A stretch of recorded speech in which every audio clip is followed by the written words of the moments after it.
a warm welcome to our first CIPD Scotland Public Policy Forum event.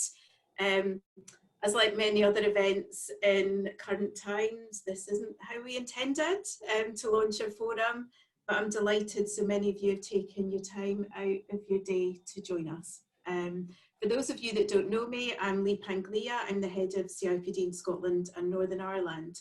I work with a great team of staff and of volunteers to deliver a whole series of networks and events and communities to support our members across Scotland. Before we get started, I'd like to run through a couple of practical aspects with you. This is the first time we've run this kind of event as a team using Zoom, so bear with us, and my fingers are crossed that technology is kind to us today. If you can please keep yourself on mute. We will have some time at the end of the session for questions. If you could post questions into your chat box throughout the session, as you think of them, and we'll do our best to answer as many of them as possible at the end. The session's been recorded because I know there's a few people who can't join us today, and the slides will be made available afterwards. We promise not to run over the 60 minutes allocated to this session, so we will do our best to keep to time. What we can't promise is there won't be any noise in the background. I can hear my kids in the background as we say this. But I guess that's just a sign of the times, isn't it? So what have we got in plan for you today? So it's going to be an informal session. We're going to quickly run through some introductions. We're going to talk a little, I will talk a little bit about why we're going to have a policy forum in Scotland. We've had a couple of questions from a couple of you already around the kind of strategic direction. So why are we choosing to have a forum? We'll then talk a little bit about next steps and what it might look like. And then I'm going to hand over to my colleague Marek, who will talk about public policy in Scotland, the challenges and opportunities, our areas of focus. And then of course we couldn't have a discussion around our response to COVID-19. And we have a couple of our colleagues on the call from our UK team as well, who are on hand to answer any questions that you might have that's specifically about our response to COVID-19. It's a really varied audience today in terms of background and experience, so we'll try our best to cover something that's of interest to you. And the other sessions that we will run after this will be a wee bit more interactive and a little bit maybe more focused on particular areas. So it would be a bit remiss of me not to take the opportunity to do a little introduction to the Scotland team. So many of you will receive emails from us, see us post on social media, see the newsletters that we send out, and engage with us in different ways. So I really wanted to take the opportunity for you to put faces to names of those of us that are responsible for running the forum in Scotland moving forward, the Public Policy Forum. We have lots of committed and engaged volunteers across Scotland who run our branch networks who are working with us and will support us on this too. But there's just way too many of them to mention on this or to put on a slide. I know many of you are on the call today as well, so thank you. So why have a policy forum in Scotland? As I said, a couple of you have asked what are the kind of strategic drivers behind setting up a forum. Our purpose is championing better work and working lives as CIPD. So it's about creating good work for the benefit of individuals, society, employers, the economy. This very much depends on public policymakers having the evidence. They need to design interventions which help or encourage employers to tackle the big issues of today. We've been working, and the CIPD Scotland team have been working with our London-based colleagues to build an extensive policy evidence base. And we are trying our best and continue to try our best to ensure that the Scottish policy landscape is reflected in any of the recommendations that CIPD makes across the UK. We're now also conducting dedicated research into policy areas, which Marek will talk to you later about, that are fully devolved to Scottish Parliament. We're already working with Scottish Government and its agencies and several other voluntary partners, and we sit on various different steering groups on a broad range of public policy issues, and we've been increasingly asked to represent the views of our members and of the profession in Scotland. We have 11,000 members in Scotland, working across all different industry sectors, public, private, third, and businesses of all sizes. We also have many members who are independent consultants supporting those tiniest of businesses too. So it puts us in a really strong position in the public policy sphere in Scotland. And our intention and our hope is that this forum will enable us to do this in a more structured way. So if you, as the slide said, our purpose is championing better working lives. And we want to have this increasingly, this two-way dialogue with our members. So it's about broadcasting key messages from government and agencies around key public policy developments, but also giving us a more structured way of inputting our member views into those decisions and feeding those views into our policy stakeholders. And it's all, as the slide says, about driving change in government policy and workplaces. So what will forum activity look like? As I said at the beginning, we didn't think the first event was going to look like this. So the slide gives it a little bit of an idea of different ways in which we're already engaging with our members and continue to engage more with our members, with our stakeholders and with key policy makers. It will be varied. It will range from, as you can see, government consultations, parliamentary lobbying, to holding roundtables with our members on particular and specific issues. We've already been hosting some roundtables and discussions already, which many of you will be part of. My colleague Olivia, who we have seen in the photo, has been sharing some information around differences between in the COVID-19 situation around UK-wide versus what's happening in Scotland. Some of our activity will be planned in advance, some of it will be reactive and responding to ever-changing conditions like what we're in right now. But it's important to say that we're learning as we go. We're listening to you.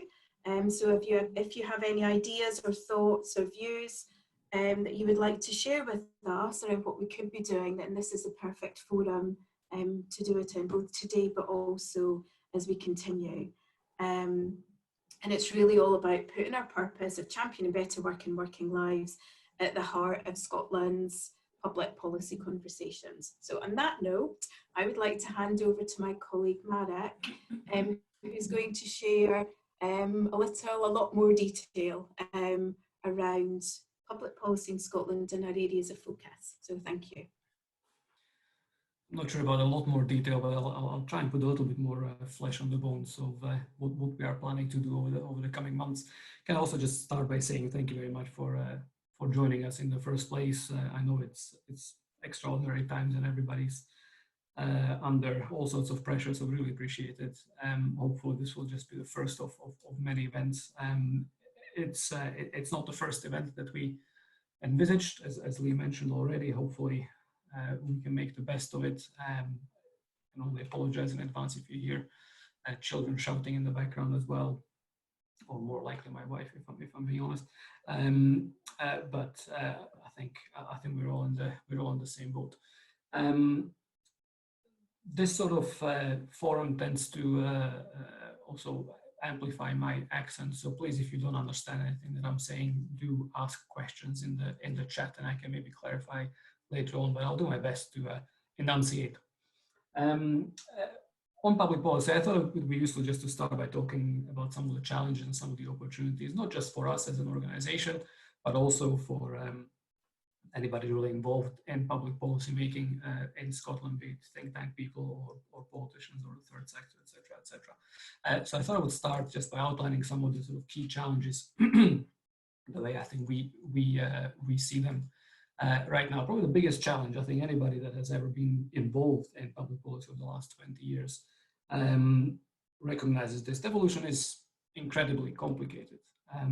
It's, if anything, I mean, it was complicated when it was being set up, but if anything, it grew even more complicated over the last few years with more devolution of tax and spend, and then the sort of corresponding background adjustment mechanisms and reconciliations, etc. So it is a proper minefield. And it's quite difficult to navigate. Now, this becomes even more apparent in unprecedented situations like we've seen over the last few weeks, where it can be quite difficult, and I'll talk about this a bit later, but it can be quite difficult to be aware of the sort of support, for example, that's coming to businesses, whether it is coming from the UK government or if it is coming from the Scottish government. There is no easy way to ascertain that unless you really know exactly what parts of the sort of public policy landscape are devolved and which ones are not.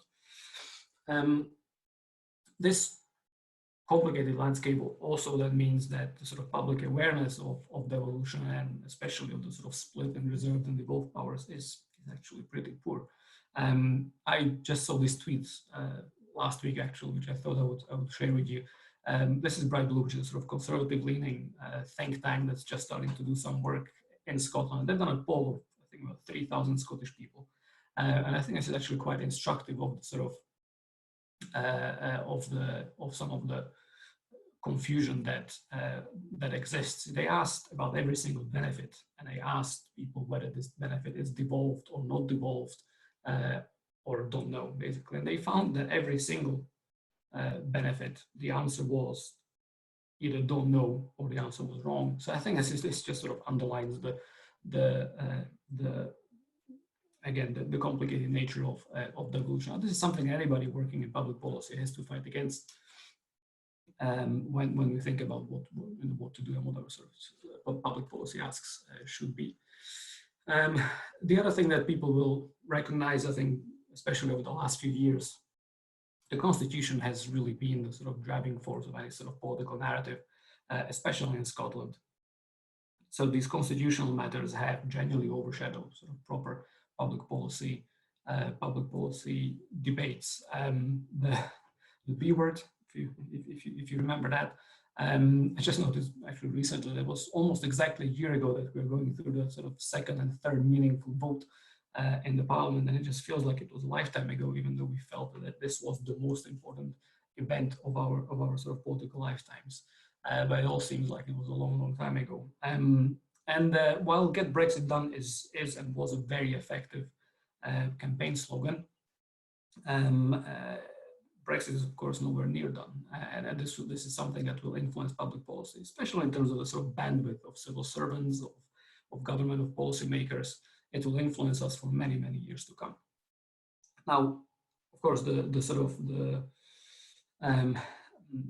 the conflict in public opinion in 2016 as a result of the EU referendum is something that we've all been through in Scotland a couple of years prior to it, of course, as well.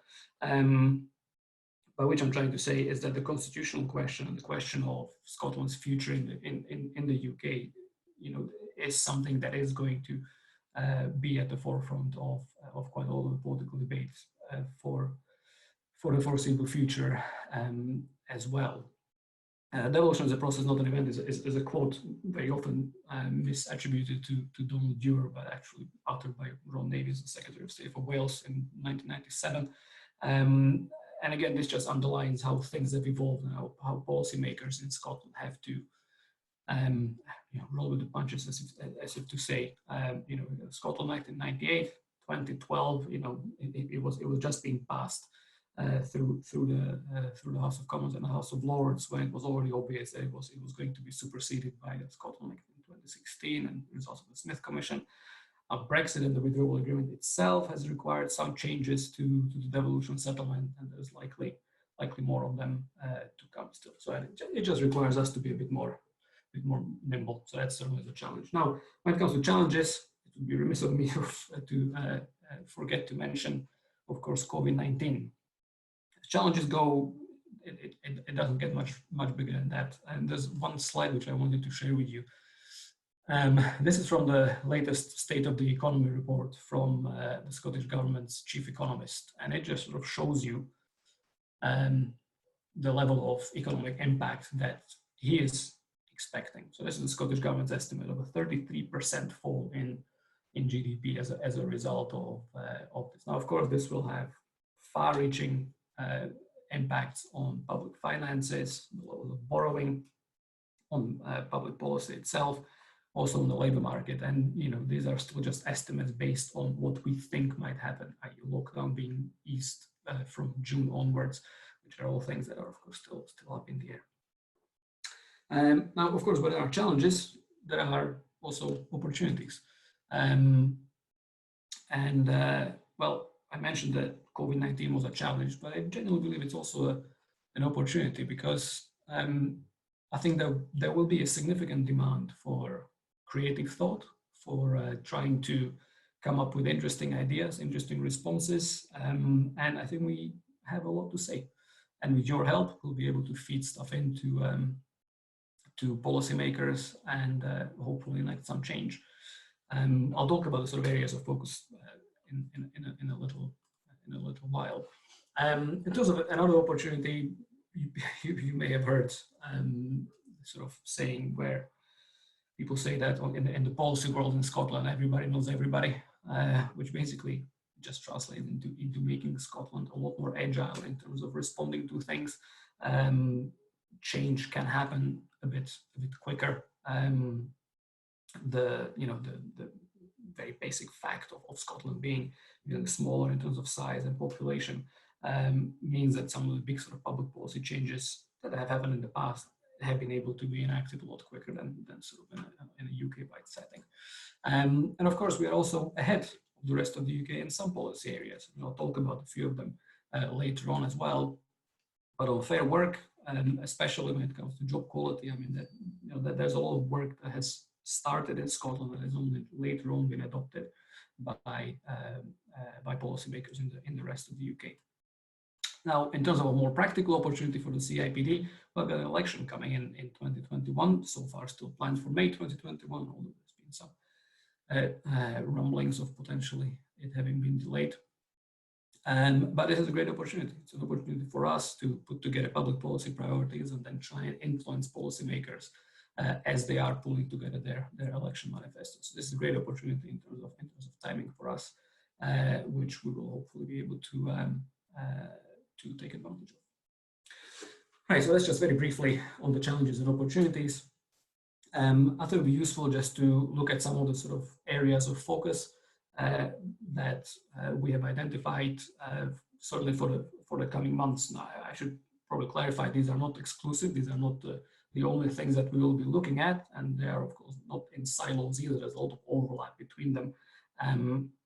But these are areas where there's either a specific Scottish angle to them that we can use, or areas where we can create more impact, certainly in Scotland. So I'll talk about them a little bit more. I already mentioned fair work. Fair work, I think, is probably the most obvious area for us to be focusing on in Scotland. Why? Well, it's in our logo. It's our purpose: championing better work and working lives. Job quality is what we do and what we are meant to be doing. So I genuinely believe that we should be at the heart of any sort of job quality conversation. Job quality has become more and more important over the last few months and years, certainly UK-wide as well, with Matthew Taylor's work, for example. It's then been adapted by various regional governments as well, through sort of voluntary charters or standards that they ask businesses to sign up to try and drive better quality, better work through businesses voluntarily. You've got the Good Work Standard in London, or the Good Employment Charter in Manchester, for example. But of course, Scotland was there first. We've had the Fair Work Convention, which was basically set up with the support of the Scottish Government in 2015, very much built around the work that is being done at the University of Strathclyde. The Fair Work Convention produced a Fair Work Framework in 2016, which basically identifies the sort of 5 fair work dimensions and identifies sort of both sort of changes in workplace practice, but also in public policy that are meant to drive better job quality. Now, arguably, this actually is something that is going to become even more important in this sort of post-COVID world. Talking about flexible working, health and well-being, talking about skills utilization, for example. All these things are becoming more and more important even now. Now, this Fair Work framework is now being used by Scottish Government to sort of drive quite a lot of its policy. You may have heard of Fair Work First, which is basically an approach that the Scottish Government has put in place, is gradually putting in place, where sort of there's fair work criteria attached to grants and loans from the Scottish Government to businesses, for example. Now, this is something that we worked with the government on.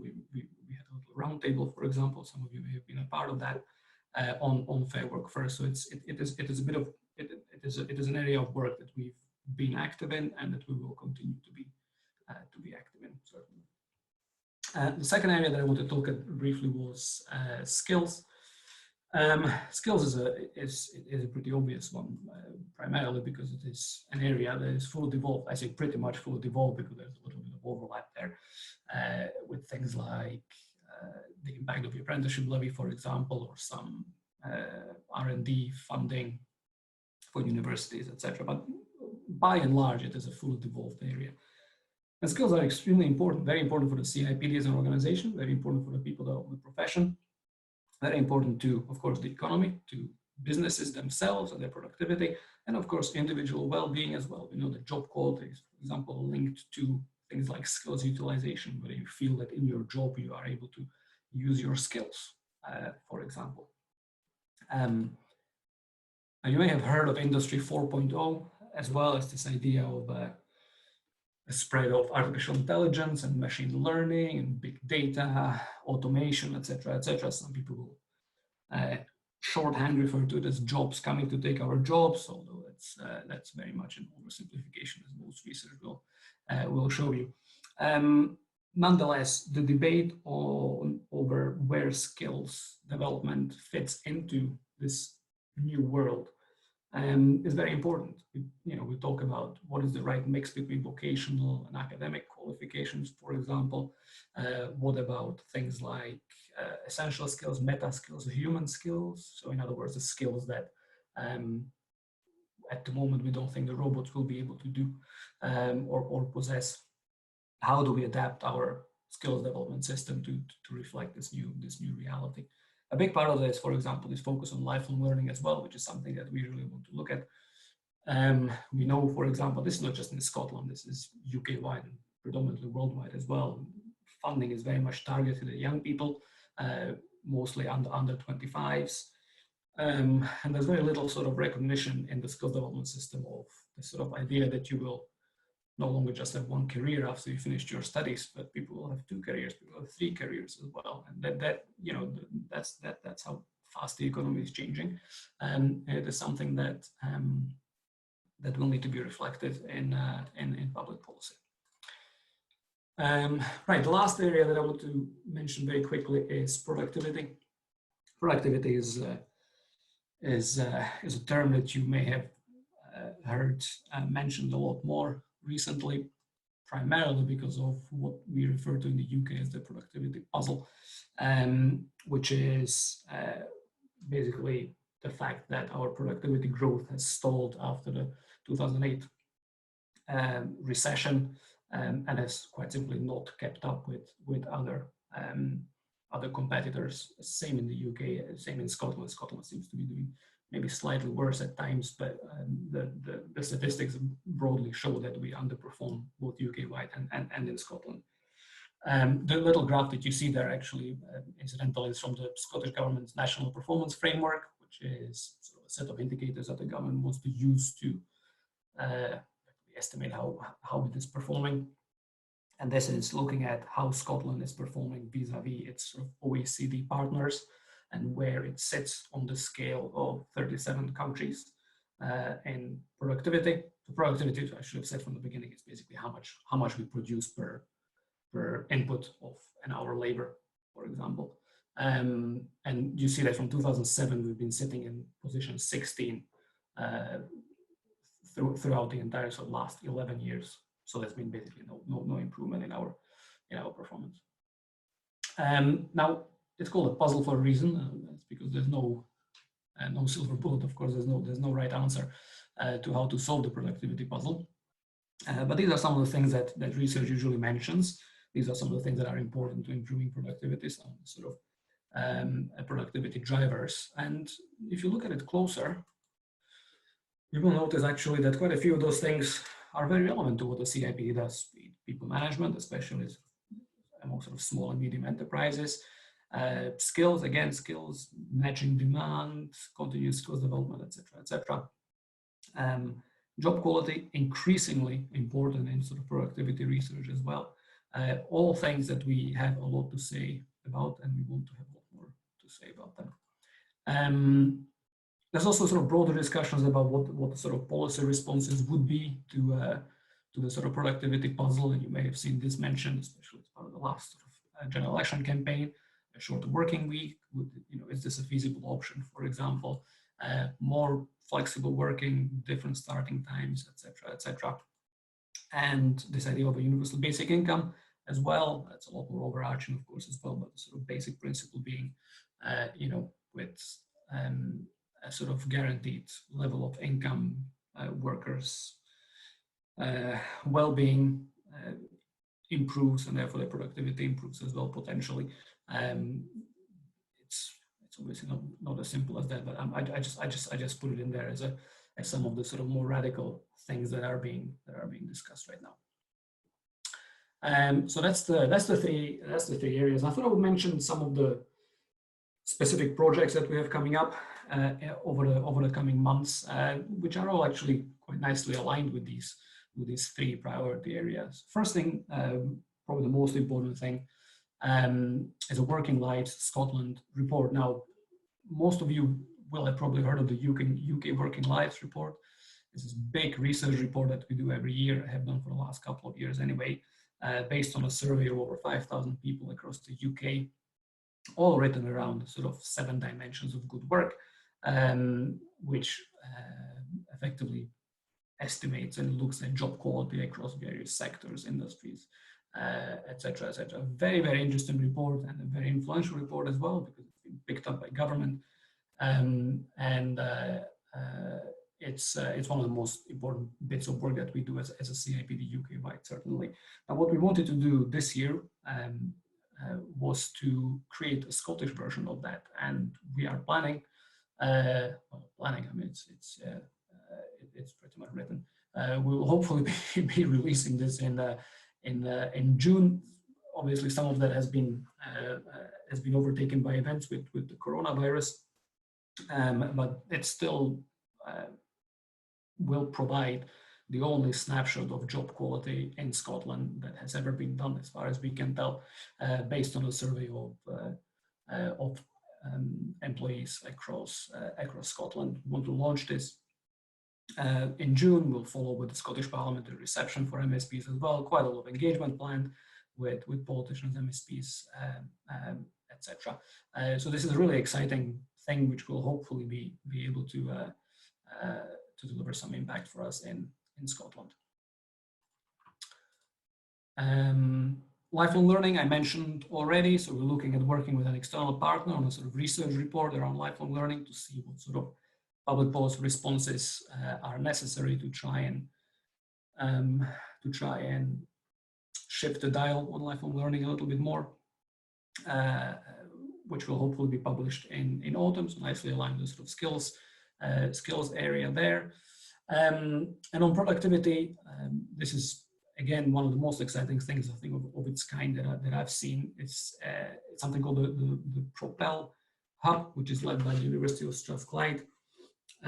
Ultimately, what this does is this brings together about 7 or 8 research institutions across the UK with one external partner, i.e. us, the CIPD, and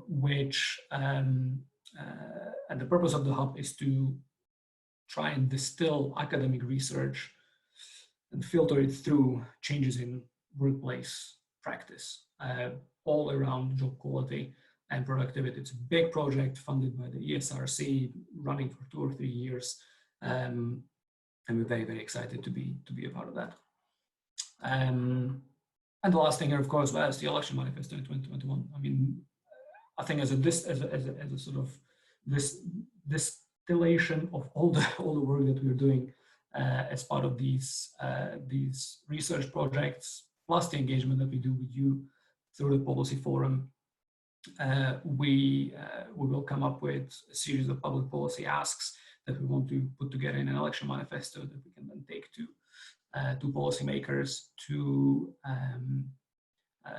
well, hopefully influence their own party manifestos and then influence policy. So I think that's yes, that's it in a nutshell. I think I overran a little bit with my time there, but if there's any questions, please type them in the chat. Olivia, I don't know if there's been any. So we've just got one question through just now on the Q&A section. Oh, someone else who's just typing, but I'll go with the first one first. So I recently read in HR magazine that there's a working group of MPs in the House of Commons looking at ways to prevent discrimination in the recruitment process. This would involve transferring responsibility to prove it had not happened onto the employer rather than the employee. Will this happen in Scotland is the question. We've got Paddy, who's joined us from our HQ, who might be able to help you answer this one, Marek. So this would be a reserved policy area, so I would imagine it would not be something that the Scottish Parliament would go off and do themselves. So I think that's probably the short answer. Paddy, I don't know if you've come across this initiative. Are you there? You are there. Can you hear me? Hello. See you. I'm banned from putting my video on, which might be better for everyone. Can you just repeat that question? Yeah, okay, so someone had read that there's a working group of MPs in the House of Commons looking at ways to prevent discrimination in the recruitment process, and it would involve transferring responsibility to prove it had not happened onto the employer rather than the employee, which is currently the case. They're asking, will it happen in Scotland? But I don't know if you want to, if you know anything about this and maybe want to expand. It's something I've seen in passing, and rather than sort of ad lib now, I have to see exactly what the details of it are. Yeah, it's something I've seen sort of discussed, but yeah, I'll take that away when I know exactly what the details are. As I said, about it's always dangerous to ad lib on these things. So yeah, leave that with me. Okay, no worries, Paddy, that's fine. We've had a question, someone's just asking if the slides will be shared, so yes, we can share the slides after. I think a couple of people are having to dip in and out maybe. So a couple of other questions that have come in. Firstly, what plans are there to engage with the trade union movement? Early engagement and working together should prevent conflict. And I'll just give you the second question as well, and you can answer them at the same time. Is that all right, Marek? Yeah. Are there opportunities to become involved in the future of lifelong learning work that we're doing? Someone leads a work-based learning academy, so they've got some experience in that. Yeah. So on the first point with the trade union movement, yes, I've mentioned that we work with the Federal Convention. I should have actually mentioned that we are in the process of hopefully setting up a strategic partnership with the Federal Convention as well. You might know that the STUC, Graham Smith in particular, they were one of the founding members of the Federal Convention, and we've already met with them a few times and discussed certain issues. So yes, absolutely, trade unions are a part of the conversation and will continue to be. On the second question on the future of lifelong learning, again, absolutely yes. We're still in sort of very early stages of work, trying to sort of exactly figure out what approach we're going to take with it, and there's some coordination issues, etc. But I think one of the really interesting things with lifelong learning is to find out what specific employers, for example, are doing as well. And I know that a lot of our members actually have various schemes in place to sort of encourage lifelong learning as well. So by all means, we will use this forum primarily to engage on these topics, and any sort of input will be would be welcome. I see somebody's asking if we're looking for people to suggest topics for roundtables as well. Again, yes, I mean, this is the first session, and we'll be very, very keen to work with you as well to see what works for you and how exactly we can. Yeah, and can I just add on that we did send out a survey to the forum about this, what kind of topics you were interested in, what you think we should be doing. So I will just post a link to that again in the chat, and I will also post a link to the coronavirus survey that we sent out, which is specific to what we can be doing to help you and what other support would be helpful to you. So I'll post both of them in the chat just now. We've had another question. How does the CIPD plan to engage across the CIPD professional network on what is currently happening in the workplace? Marek?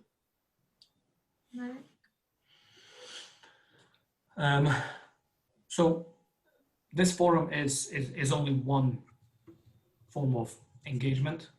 You may have seen there's webinars that are being run by HQ on this as well. There's, I think, some direct engagement going on. If Lee wants to jump in and talk about whether there's what sort of specific member engagement we're looking at as well.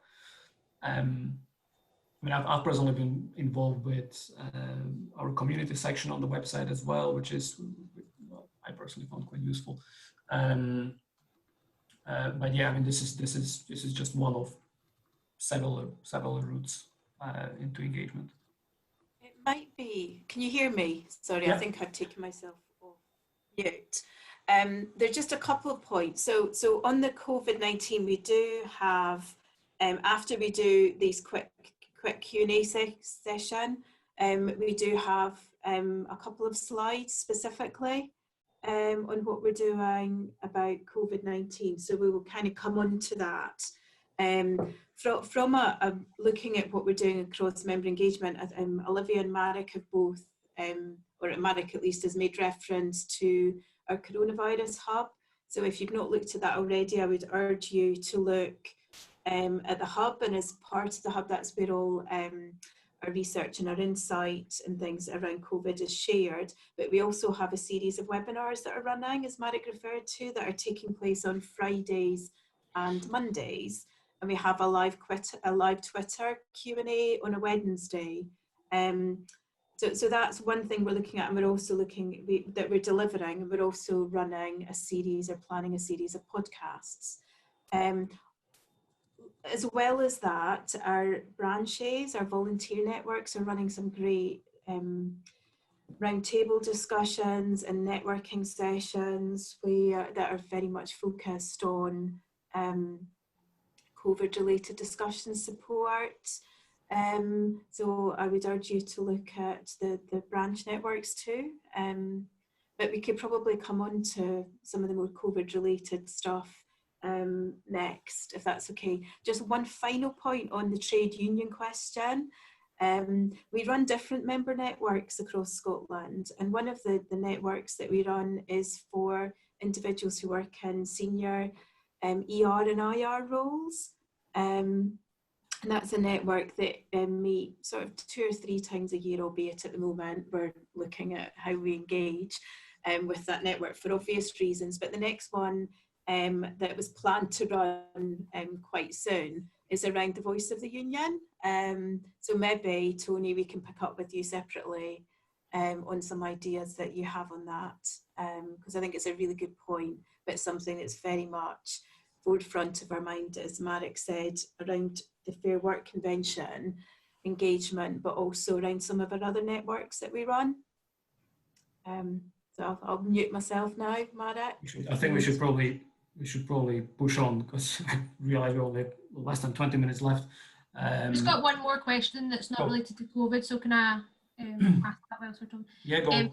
We've got one question that's COVID related, and then this, so I'll leave that till the end and I'll ask this one just now. So will funding for employers to create or support lifelong learning opportunities be explored? The Flexible Workforce Development Fund doesn't go far enough.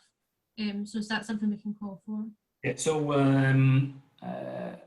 yes, absolutely. I mean, there's when it comes to lifelong learning, there's issues of supply, absolutely, and there's issues of demand as well. So how do you encourage individual employees to be interested in their own lifelong learning development as well? But then in terms of how do you provide enough supply, be it from employers or training providers, etc., as well. So by all means, this has to be a part of it. I know the Flexible Workforce Development Fund, I think almost everybody recognizes that. It doesn't quite go far enough.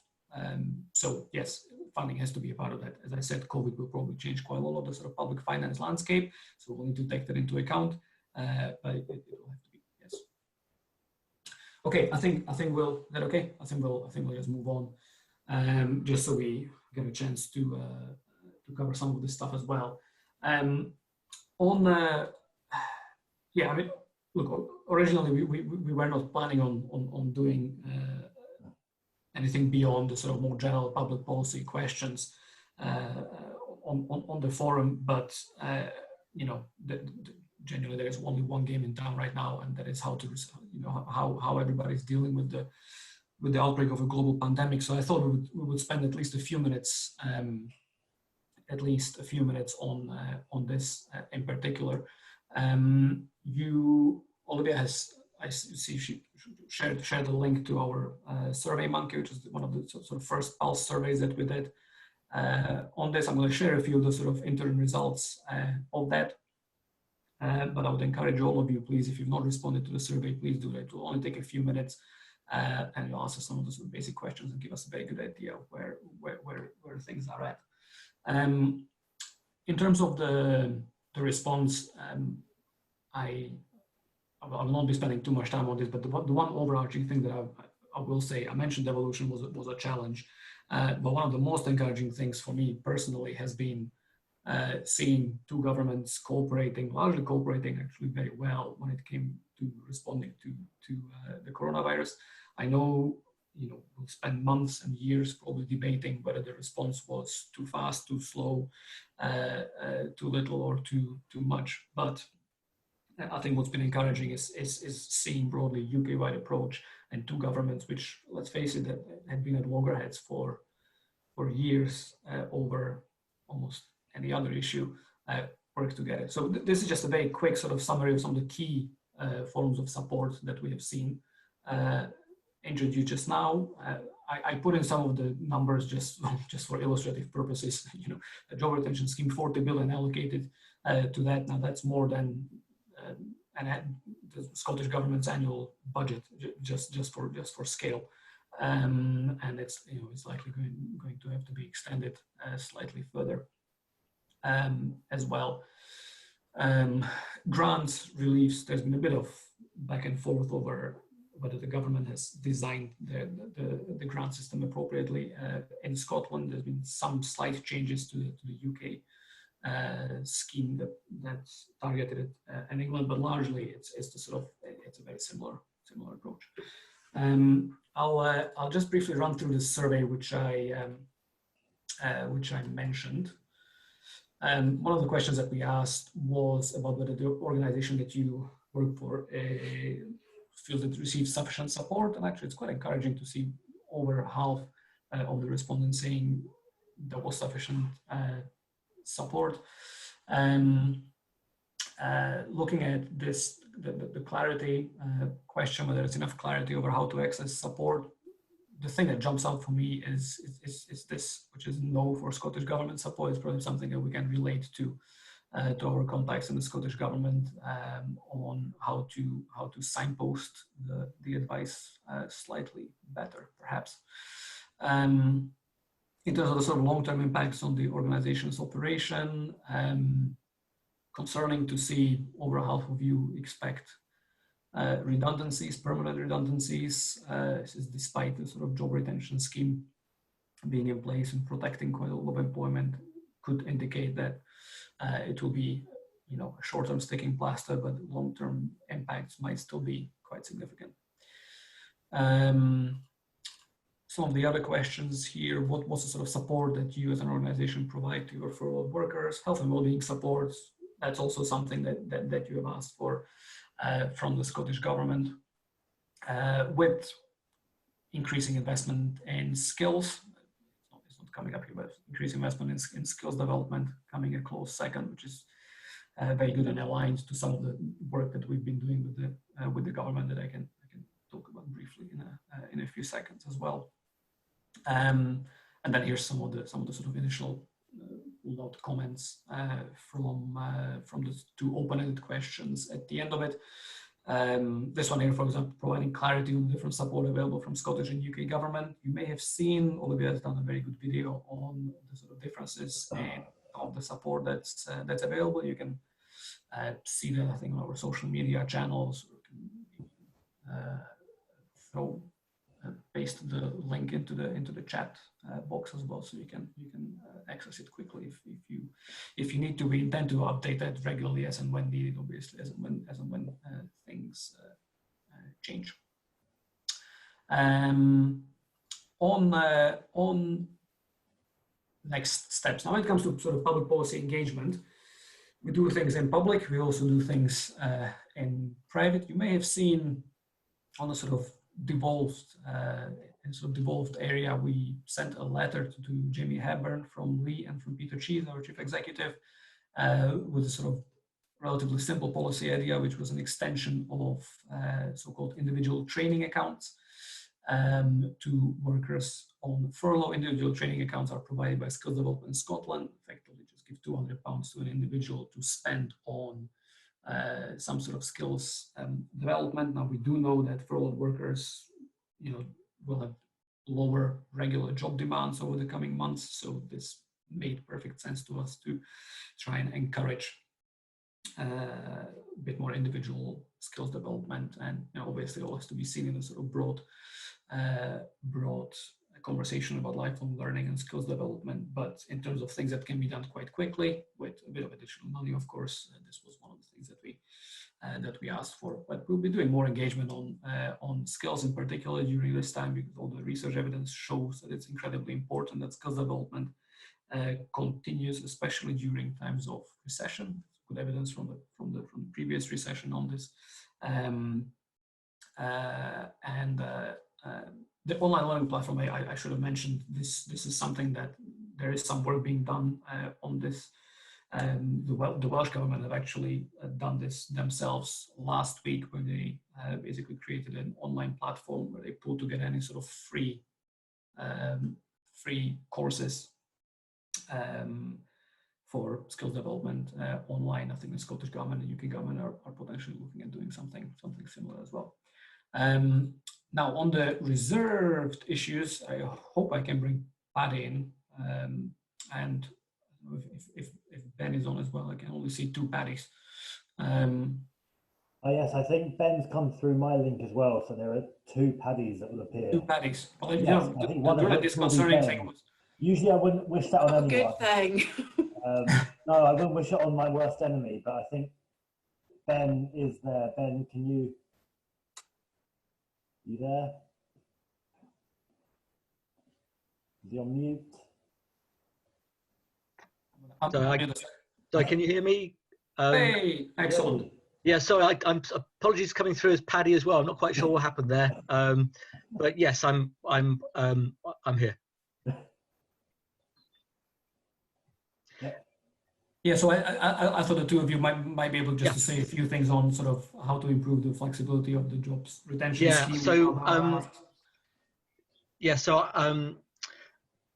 a real focus for us obviously has been the job retention scheme, and we flagged the need for a wage subsidy back on the 12th of March when the budget was announced, and we subsequently wrote to the Chancellor calling for a short-time working subsidy similar to the scheme which was introduced in Germany following the 2008-2009 recession and downturn. And the government subsequently, and obviously it wasn't just us who was lobbying on this area of policy, but the government subsequently introduced its job retention scheme, which is the biggest intervention in the labour market by a UK government ever. The rationale for these schemes is that they do protect employment, and the evidence from evaluation of other short-time working schemes run in a number of developed economies following the last recession is that they are overall quite effective at doing this. So the rationale for wage subsidies is quite a strong one. The UK scheme is unusual in that it doesn't allow furloughed staff to do any work for their existing employer. So once you're furloughed, that's it. You can't do any work. And the government has recently announced that last Friday announced that it's extending the scheme to the end of June. The portal for applying for funds was opened on Monday.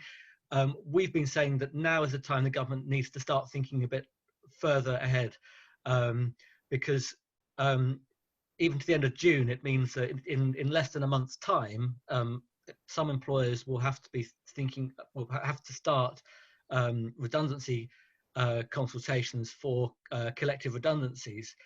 And so what we're saying is that firstly, you need to see this scheme extended probably at least until the end of September.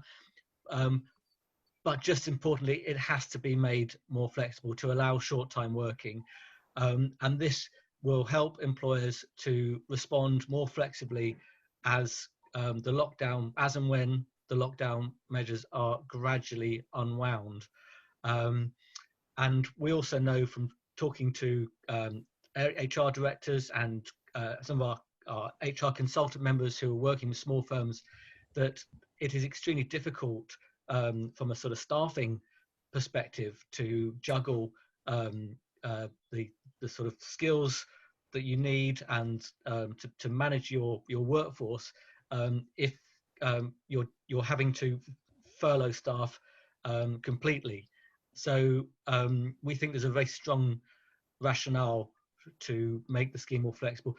It will also potentially help reduce the cost on the public finances, because it will mean that employers will potentially be able to pay for staff to work on reduced hours, and the subsidy only then picks up the remaining time when they are furloughed.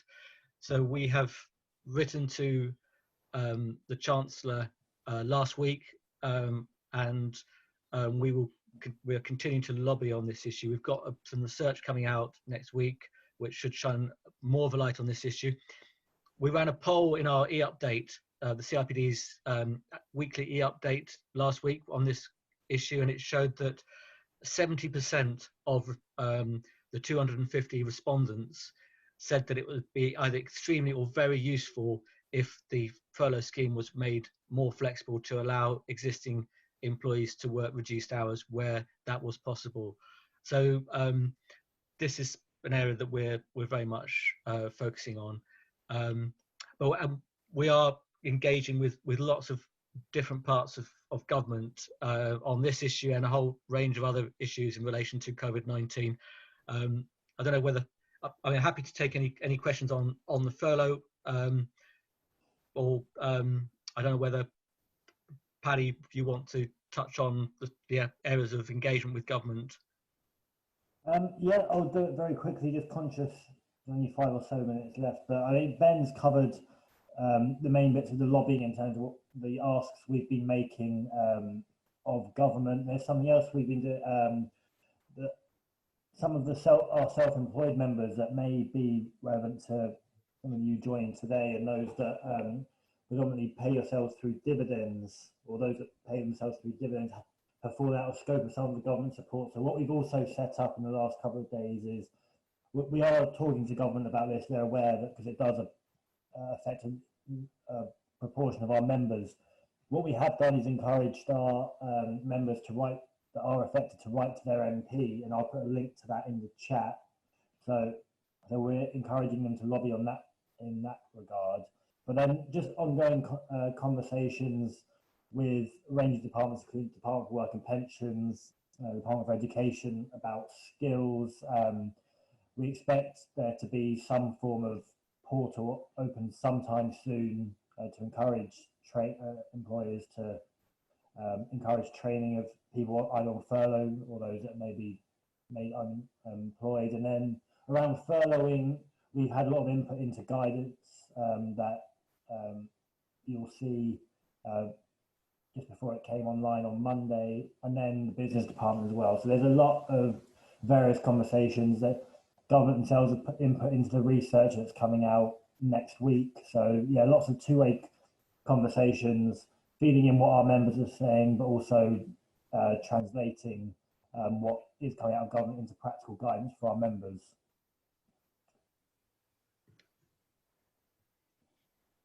Okay, Olivia, shall we have a look at some of the Q&A potentially? We've got a few minutes left just to see if there's any questions. I think.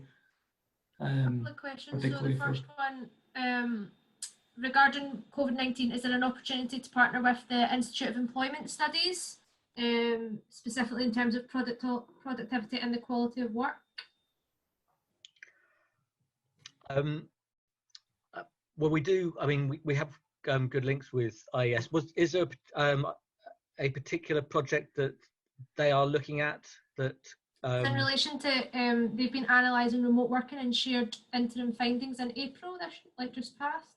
Okay. I mean, we will be doing our own work around the impact of COVID-19 on remote working, flexible working, and understanding the extent to which this will be a catalyst for increasing the availability and take up of remote and flexible working more widely.